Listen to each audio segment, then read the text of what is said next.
kalau Bapak tadi bilang jalankan aja, itu ada tips and tricksnya nggak tuh Pak? Begini loh, semakin kita mengatakan tidak ada waktu, ya memang nggak ada waktu. Kan semua waktu itu sebenarnya semua orang punya waktu. Kenapa orang lain bisa? Berarti itu balik lagi ke niatnya dong ya? Niatnya diri sendiri. Saya selalu ajarkan di kelas. Di kelas aja sambil kuliah Anda bisa memanfaatkan. Hal kecil saya bilang. Kalian punya tahu tempat snack kecil itu, yang snack ringan itu, yang di pasar.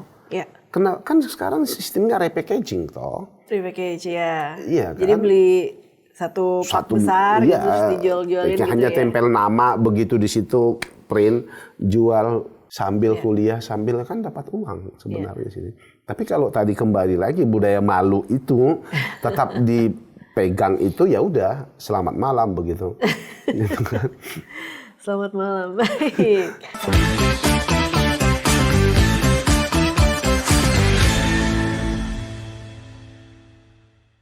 Selamat datang di Youthpreneur Hub, pusat inspirasi bisnis mahasiswa. Masih bersama saya dengan Elita yang akan menjadi host di podcast kali ini. Nah, topik hari ini kita akan berbicara tentang pengambilan keputusan strategik di dalam menjalankan bisnis. Kita kedatangan seseorang narasumber yang cukup spesial nih, dosen dari Fakultas Ekonomi dan Bisnis, Prodi Akuntansi, Pak Lambok Tampu Bolon. Hai Elita, selamat. Say hi dulu ke penonton. Hai. Iya. Ini siang-siang begini ya. Ya, kita ngobrolnya santai-santai aja kok Pak. Bapak kan punya pengalaman berbisnis cukup banyak nih ya Pak ya. Kalau saya dengar cerita-cerita Bapak tuh sepertinya masuk ke dalam kategori serial entrepreneurs. Bener nggak Pak? Ya bisa dibilang seperti itu. Sebenarnya bukan pebisnis ulung ya, tapi ya pernah menjalani beberapa bisnis ya kan. Kita kan di sini sekalian ngobrolin soal pengalaman berbisnis nih. Nah, mungkin yang pertama pertanyaan dari saya, apa aja sih Pak bisnis yang sudah pernah Bapak jalankan? Ya, saya memulai bisnis, saya cerita dulu dari awal nih. Boleh, silakan. Nah, ya kan. Jadi saya memulai bisnis itu dari tahun 2003. Walaupun awalnya saya udah ada bibit dari mulai kuliah. Jadi mulai kuliah itu saya sudah eksportir pinang. Itu ke Timur Tengah. Buah pinang? Buah pinang. Jadi pinang itu dulu ada istilah pinang nol, ada pinang belah, pinang super begitu. Itu harganya $. Itu dulu waktu saya masih kuliah. Kemudian di 2003 saya menikah, 2004 saya mulai satu bisnis yang benar-benar saya tidak tahu, yaitu fotokopi. Oke. Ya. Menarik ya. Iya kan, fotokopi bermodalkan satu mesin di awal sampai akhirnya itu bisa berkembang pesat di 3-4 tahun. Jadi memiliki 4-5 mesin dan semua peralatannya. Kemudian dari situ saya coba naik kelas menjadi di percetakan. Coba di percetakan di 2 warna, ada istilah 2 warna itu mesinnya, itu dari Jepang itu. Kemudian saya mulai juga sambil jalan itu bisnis di batubara, kemudian bisnis di pengadaan barang dan jasa untuk pemerintah gitu. Setelah itu saya masuk lagi setelah 2010 saya mulai bisnis namanya bisnis coklat. Oke. Nah, ya kan. Ini sampai di 2000 beberapa kali disebut-sebut nih di fakultas nih ya. Bisnis coklat nih, bisnis coklat. Sampai 2019 saya tetap buka lagi yang namanya bisnis jualan baju. Oke. Ya. Printing gitu Pak atau apa? Ya, baju namanya kalau istilah keren sekarang thrifting ya. Thrifting, second hand ya. Iya. Oke, wow, sampai ke thrifting segala. Baik. Ya. Terus yang terakhir ini saya coba mulai lagi tuh yang namanya sepatu. Sepatu. Oke. Bapak kalau nggak salah pernah ada percetakan juga deh Pak, Bapak pernah cerita. Ya, yang tadi seperti saya katakan saya punya percetakan itu dulu. Jadi mau naik kelas begitu. Oh, dari yang fotokopi itu ya? Ya, yang dari fotokopi. Tapi itu sambil jalan, fotokopi dan percetakan itu sambil jalan. Oke. Banyak banget nih Pak, udah gitu industrinya macam-macam lagi ya. Kalau pinang itu berarti jatuhnya apa? Langsung ke customer atau ke bisnis lain? Enggak, jadi kita bahannya itu. Jadi pinang itu kita beli dari petani, nah kita olah dulu. diolah menjadi? Diolah itu dijemur, direndam dulu, dijemur, baru dibelah begitu. Dibelah, ketika dibelah kalau dia udah tua biasanya ada itu namanya Pinang Super itu kita dulu jual ke sana harga US dollar itu. Pembelinya dari Arab Saudi. Dan mereka itu menggunakan itu untuk alat apa? kosmetik. Oh, jadi Bapak kayak supplier untuk apa nih, industri kosmetik gitu di sana ya? Di sana ya? Oke. Wow, interesting banget. Itu kan berarti Bapak di situ sebagai supplier Pinang gitu ya. Nggak kebayang juga sih. Berapa lama tuh, Pak? Itu hanya hampir 2 tahun ya. Lama juga dong. Iya, karena sih juga kenapa itu saya tidak teruskan atau lanjutkan itu, saya ketipu di situ gitu. Kok bisa, Pak? Ya namanya bisnis. Saya punya teman dulu itu, tapi kalau ini live saya nggak tahu nanti dia dengarnya apa enggak gitu. Jangan di-share, Pak. Iya kan. Jadi saya punya barang, dia ada pembeli dari sana juga, kita biasa berteman begitu. Dia kekurangan barang, dia minta. Oke. Biasanya kita seperti itu. Nah saya kasih, ternyata dari sana sudah ada pembayaran, tapi tidak dibayar ke saya. Nah setelah itu dia hilang entah kemana. Dan ini kejadian kedua bagi saya yang tambang batu bara juga, bukan tambang sih, bisnis batu bara juga seperti itu dulu. Nah, dia kekurangan barang, saya kasih, ternyata uangnya sudah dikirim ke saya belum begitu. Waduh. Oke. Gitu. Dari Pinang terus beralih ke fotokopi. Kalau fotokopi kan berarti melayani customer ya. Ya. Itu industrinya service tapi bisnis to consumer gitu ya, B2C. Kalau yang sebelumnya kan B2B. Percetakan ini percetakan untuk B2C juga berarti? Ya, B2C. Oke, batu bara. Tapi B2C, B2B juga. Percetakannya B2B juga. Iya. Berarti Bapak hebat banget ya, udah B2C, terus main di B2B juga. Sorry, dari B2B main ke B2C, terus main ke batu bara tadi ke pemerintahan ya? Enggak, kalau batu bara ya ke supplier biasa lah kita. Oke. Ke beberapa perusahaan swasta begitu. Bisa berlanjut ke coklat, ke thrifting, ke sepatu. Ini gimana ceritanya Pak bisa sampai begini tuh? Unik loh, maksudnya biasanya kalau pebisnis itu mereka kan, atau pengusaha gitu ya, mereka kan biasanya, atau ya ini biasanya yang udah konglomerat sih dulu, kalau di kelas tuh belajarnya, siapa sih namanya, Pak Hairul Tanjung misalkan. Hairul Tanjung, CT. CT, itu kan dia kan sampai punya corp, terus semua bisnisnya itu memang portofolionya sudah dia susun sedemikian rupa sampai duitnya tuh yang muter-muter lagi di situ katanya. Itu kan jadi dari Transmart ke Wendy's segala kayak gitu kan. Nah kalau Bapak ini bagaimana Pak bisa mencoba beberapa banyak bisnis seperti ini? Jadi sebenarnya kenapa ini bisnis saya buka dari awal, banyak hal yang mempengaruhi sebenarnya. Yang pertama relasi. Jadi contohnya seperti batu bara, saya punya relasi, dia yang menunjukkan. Jadi sudah saya jalani. Kenapa juga saya jalani ini? Karena dulu waktu itu saya studi S3 dan saya biaya sendiri. Dari sini saya membiayai perkuliahan saya begitu. Keren banget ya. Terus kalau yang kayak coklat, thrifting gitu juga sama? Dari network juga gitu? Iya, dari network itu. Oke. Nah, dari sekian banyak bisnis yang Bapak udah pernah jalanin nih Pak, yang paling sulit yang mana sih? Semua punya kesulitan masing-masing sih, tapi kalau yang paling sulit itu coklat. Kenapa coklat Pak? Karena itu kan satu segmented, yang kedua itu permintaannya kan nggak setiap hari. Orang kan makan coklat itu nggak setiap hari. Beda dengan fotokopi, orang menggunakan setiap hari begitu. Oke. Nah itu. Jadi kalau coklat juga sampai ke Purwodadi, Kalimantan, Sumatera sempat saya kirim itu. Bapak coklatnya itu dalam bentuk apa sih Pak? Yang udah siap dimakan atau untuk diolah lagi? Siap dimakan. Gitu. Kemudian biasanya yang beli coklat itu untuk apa ya, kayak occasion-nya apa gitu Pak? Apakah mereka jual lagi atau? Ada yang jual, ada yang konsumsi sendiri itu. Oke. Terus itu Bapak mengolah sendiri coklatnya gitu kah dari bijinya? Atau Bapak punya perkebunan coklat?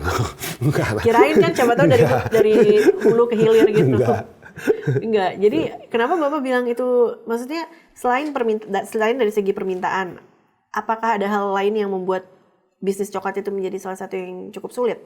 Iya, resikonya terlalu tinggi. Apalagi ketika penanganannya itu salah. Saya berapa kali itu pengiriman ke luar kota, luar daerah, bahkan luar provinsi. Dari kita packingannya sudah bagus tuh, tapi handlingnya di sana. Nah, itu ke Sumatera itu dulu saya pernah itu. Packingan kita sudah bagus, tapi handlingnya di sana diangkat lah, dilempar lah, pecah semua.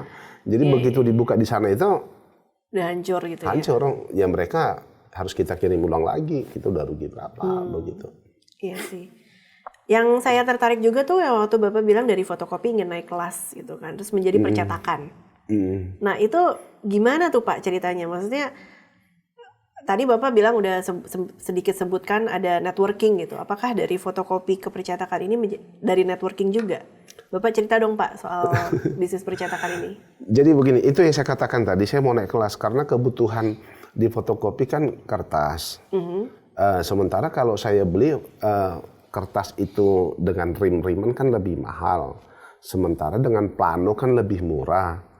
Itu. Jadi saya naik kelas itu dari percetakan itu, saya akan beli plano, potong sendiri karena di percetakan saya itu saya punya mesin potong yang besar itu. Jadi ini yang saya gunakan. Dan sisanya itu bisa untuk di percetakan, bisa untuk fotokopi. Jadi reduce cost di sini gitu kan. Di fotokopi itu bisa mengurangi. Jadi sehingga marginnya itu kan bisa lebih tinggi dan kita bisa lebih menjual lebih murah dari yang lain gitu, kan. Pak. Itu Bapak melakukan perhitungan dong berarti dari apa sih aset yang harus dimiliki atau itu sewa atau beli Pak mesinnya? Mesin percetakan saya beli sendiri. Beli sendiri ya. Itu kan dengan apa ya biaya yang harus dikeluarkan di awal, terus kemudian expenses lainnya. Waktu itu Bapak melakukan perhitungan seperti itu Pak berarti? Iya. Terus balik modalnya kapan tuh Pak? Saya kebetulan waktu itu sebenarnya percetakan itu nggak bertahan lama. Nah, kenapa itu nggak bertahan lama? Karena kemampuan saya itu terbatas. Karena kan seperti saya katakan tadi, di waktu yang sama saya menjalankan 4 usaha. Usaha yang berbeda. Fotokopi, percetakan, terus batu bara, kemudian pengadaan barang dan jasa, begitu. Jadi untuk handling di percetakan itu saya terlalu percaya sama orang. Dan saya kurang kontrol di situ. Nah, yang paling kenapa itu nggak sampai setahun, hanya 11 bulan, dan itu memang saya banyak rugi di situ. Orang datang misalkan mau nyetak di tempat saya, oleh si pekerja bukannya dicetak di tempat saya, dicetak di tempat lain. Nah begitu. Jadi sementara gaji dia saya bayar hampir setiap bulan itu dulu 2.500.000. Oh, tapi duitnya jadi nggak masuk ke tempat Bapak, masuknya ke tempat orang tempat lain. Dia dapat fee dari sana. Itu begitulah keadaannya dulu, karena saya nggak bisa handle 4 ini begitu. Saya harus muter-muter di situ begitu. Ini kan topiknya tentang pengambilan keputusan nih Pak dalam menjalankan bisnis. Nah, Bapak tuh dari bisnis yang pertama gitu, terus memutuskan ini, atau mungkin nggak tahu antara bisnis yang pertama dengan yang kedua itu apakah ada jarak atau ongoing terus tuh, yang Pinang sama fotokopi. Pinang ke fotokopi itu sangat jauh jaraknya. Sangat jauh ya? Ya, karena kan Pinang itu waktu saya masih kuliah, S1. Gitu. Nah, itu jadi sementara untuk fotokopi di 2004 setelah saya menikah. Bapak kan angkatan 2000 kan, Pak? Nggak ya, salah ya? Jadi setelah saya menikah, saya melihat side job. Jadi kalau istilah di manajemen sekarang, di project management, PDP, pengusaha dan pekerja, begitu kan. Nah, begitu. Jadi side job yang bisa untuk menambah begitu. Jadi Bapak memang sudah punya pekerjaan tetap, tapi melakukan side job gitu ya, sebagai pengusaha ya. Betul.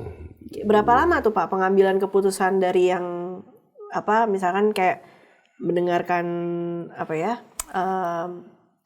atau memikirkan ide untuk menjalankan bisnis fotokopi sampai pelaksanaannya? Sebenarnya itu enggak sampai setengah tahun. Gitu ya? Karena memang kita kan merantau, kebutuhan bagaimana untuk bertahan hidup kan. Itu. Jadi bagaimana memikirkan secara cepat, tepat apa yang dibutuhkan, apa yang harus dikerjakan. Oke. Terus keputusan apa aja Pak waktu bisnis yang fotokopi ini dulu deh ya. Kalau yang Pinang kan itu waktu Bapak masih kuliah.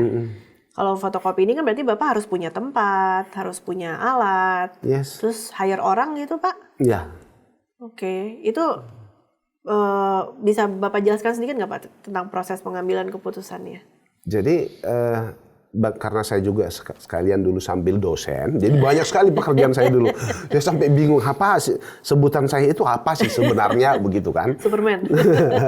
Jadi ketika saya dosen saya melihat di daerah yang waktu itu saya tinggal di Semarang ada namanya Gajah Mungkur. Jadi dekat Akpol, dekat beberapa universitas, dekat sekolah. Ini kenapa sih nggak ada di sini fotokopi? Nah, itu istilahnya mungkin seperti kayak market research gitu ya, atau observasinya dulu ya? Iya, saya observasi dulu di situ dan saya tanyakan pernah nggak ada fotokopi di sini? Pernah, tapi di handlingnya begini. Udah, akhirnya saya buka di situ. Satu mesin dulu, kalau istilah mesin itu ada mesin namanya Putri Solo. Mesin Putri Solo karena lambat banget begitu kan. Nah, jadi itu istilah kita, bukan mendiskreditkan atau apa. Jadi lambat lah ya, iya, sangat lambat. Jadi 1 menit itu hanya menghasilkan 30 halaman, 30 fotokopi. 1 menit? 1 menit. Oke. 30 gitu. Ya, terus saya turun sendiri, tapi yang ahlinya itu saya minta dulu dari tempat saya membeli mesin. Oh, dia ngajarin? Dia ngajarin, dia menempatkan 1 karyawan di situ untuk saya belajar. Jadi saya mulai otodidak di situ, mulai fotokopi, bolak-balik potong dan segala macam, jilid, ring, jilid lakban itu. Di situ saya mulai turun langsung di situ. Jadi yang di awal-awal itu turun langsung. Iya. Nah, terus kan dari fotokopi beralih ke percetakan. Menambah, bukan beralih. Oh sorry, tetap nambah. Ada. Fotokopinya berjalan. Tetap ada terus itu. menambah percetakan. Percetakan itu Bapak seperti itu juga gitu. Jadi Bapak market research juga atau langsung melihat kebutuhan dari bisnis sendiri terus akhirnya ekspansi gitu ya? Iya, karena melihat kebutuhan ini. Jadi saya mau reduce cost yang tadi itu. Apa sih yang bisa dilakukan tapi yang sejalan dan ini bisa mereduce di sini, mendapatkan untung di sini dan ini bisa lebih banyak untungnya begitu. Oke, tadi udah sedikit diceritakan ada observasi, berarti ada masalah gitu ya, kemudian Bapak memberikan solusinya, kemudian ada sedikit tadi nanya-nanya orang yang di sekitar, itu market research ya? Iya, market betul. research. Oke. Nah terus kalau yang percetakan berarti Bapak bilang Bapak beli sendiri tuh alatnya. Iya. Itu kan nggak murah Pak? Enggak. Yang memutuskan Bapak untuk beli alatnya, apakah maksudnya gini, apakah alatnya bisa disewa? Enggak. Emang harus beli gitu harus ya? Harus beli. Dan itu dalam perhitungan masuk gitu ya? Masuk, dalam hitungan masuk. Maksudnya akan menurunkan biaya ke depannya gitu ya? Oke. Nah, terus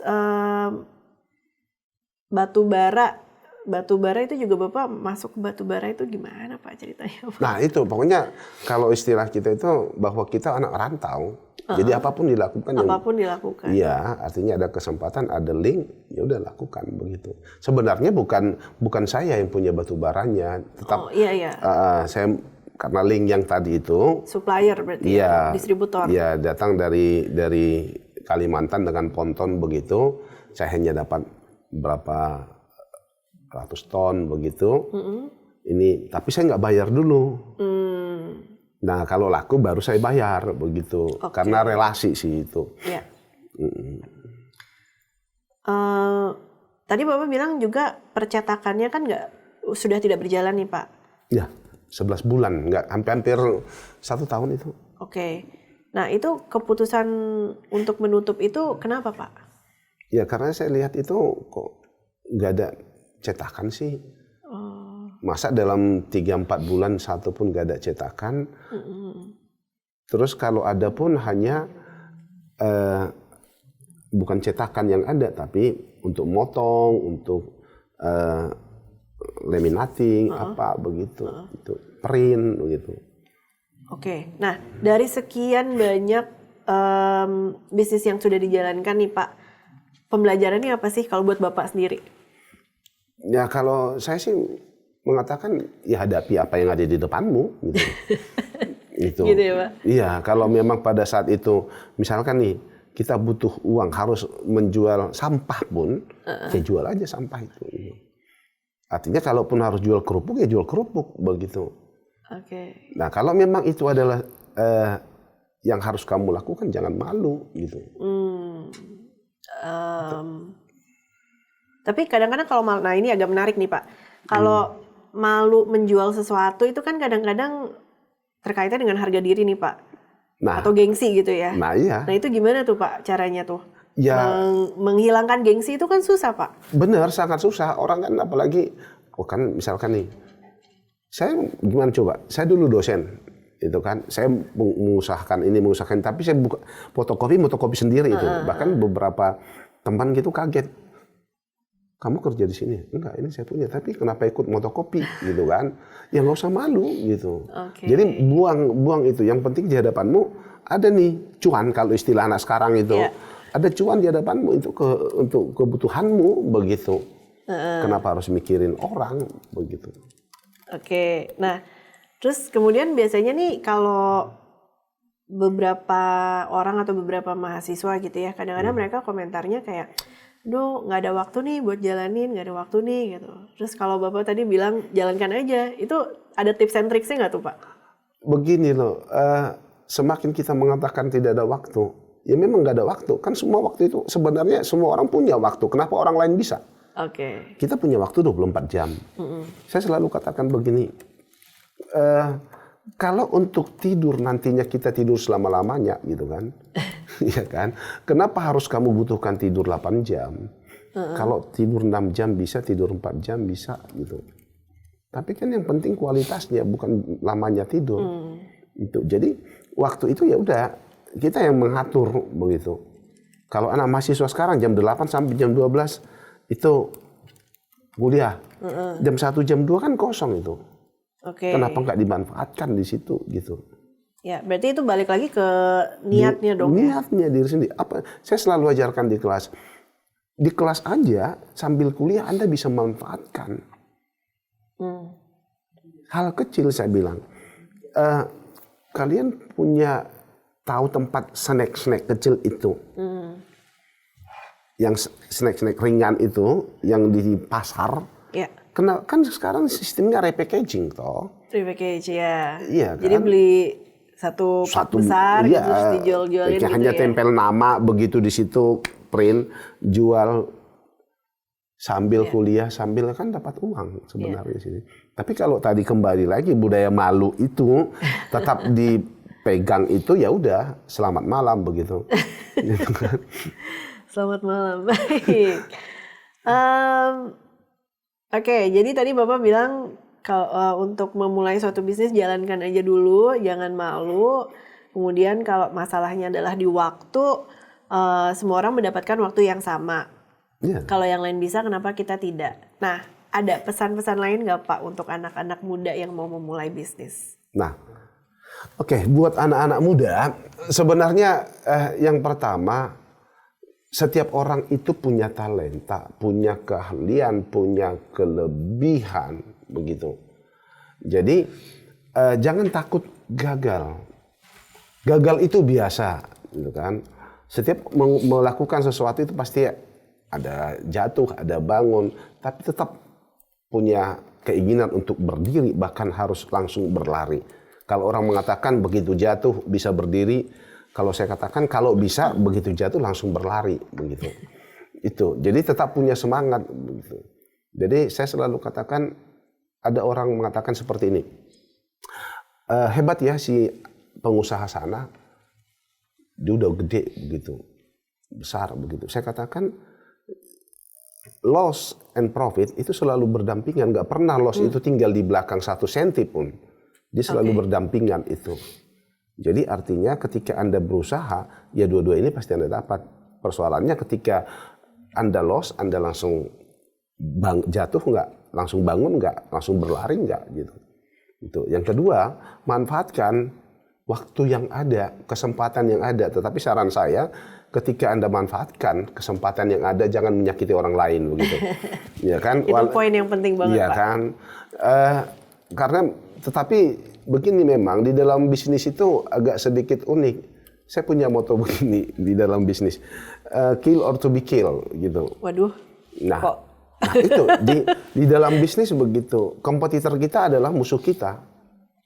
Oke. Ya kan, itu artinya kompetitor kita itu musuh kita. Kalau kita mau hidup, ya kita harus hancurkan musuh kan. Oke. Ya kalau enggak kita yang mati. Loh, tapi kalau tadi dengan Bapak yang bilang yang Bapak bilang ketika memanfaatkan kesempatan jangan merugikan orang lain, itu kan agak bertolak belakang, Pak. Ya, kesempatan itu untuk membangun. Oke. Jadi membangun bisnis kita itu ada kesempatan ya bangun. Tapi kalau kita membangun bisnis terus ternyata kompetitor kita jadi kill gitu, itu Ya gimana? memang harus ya kan begitu. Jadi kan artinya begini, di awal dulu ada kesempatan untuk melakukan sesuatu untuk diri kita, memenuhi kebutuhan kita, ya lakukan begitu. Oke. Jalankan itu, jangan malu. Nanti malu dilihat orang apa. Ini kesempatan, ini peluang. Jalankan itu, buka. Tapi begitu Anda buka itu, misalkan begitu, jangan Anda buka, Anda harus mengikut dulu baru buka. Kalau sudah Anda sudah berdiri, ya memang kompetitor adalah lawan. I see. Oke. Pertanyaan terakhir deh, Pak. Bapak kan juga pernah punya pengalaman sebagai mahasiswa menjalankan bisnis. Itu ada pembelajaran dari situ kah? Atau tips-tips ketika memulai itu? Ya, begini, link sebenarnya ketika networking. Jadi ketika saya mulai usaha dulu itu di Pinang itu sebenarnya itu dari teman. Oke. Jadi waktu itu saya jalan-jalan ke Binjai. Kalau orang Medan tahu itu Binjai. Iya. Gitu kan. Kebetulan Binjai. saya bukan orang Medan, Pak. Ya kan, Binjai itu ke arah Langkat nanti ke arah sana itu banyak pinang di situ. Okay. Kemudian ketemu, ini diapain ini gitu. Pinang kok banyak direndam, dijemur. Oh ini ekspor. Iya ini dolar. Harganya dolar. Untuk apa? Kosmetik. Kan saya dulu di desa itu. Ya di desa saya minta orang ngumpulin. Jadinya minta orang ngelola begitu, rendam, jemur, membelah begitu. Itu Bapak belajar sendiri berarti ya? Iya, jadi yang dari mereka dari gitu. teman itu. Terus Bapak ekspor keluar kan? Ke luar negeri maksudnya? Ke luar negeri, ke Arab Saudi. Itu Bapak bisa mendapatkan network ke Arab Saudinya tuh gimana, Pak? Teman yang tadi itu yang membawa saya ke Binjai itu. Jadi dieksportir duluan. Kita bersahabat. Nah, saya nempel gitu, ke dia. Jadi karena saya tinggal di desa, nah barang-barang dari sini saya kirim ke dia dan dia ekspor ke sana begitu.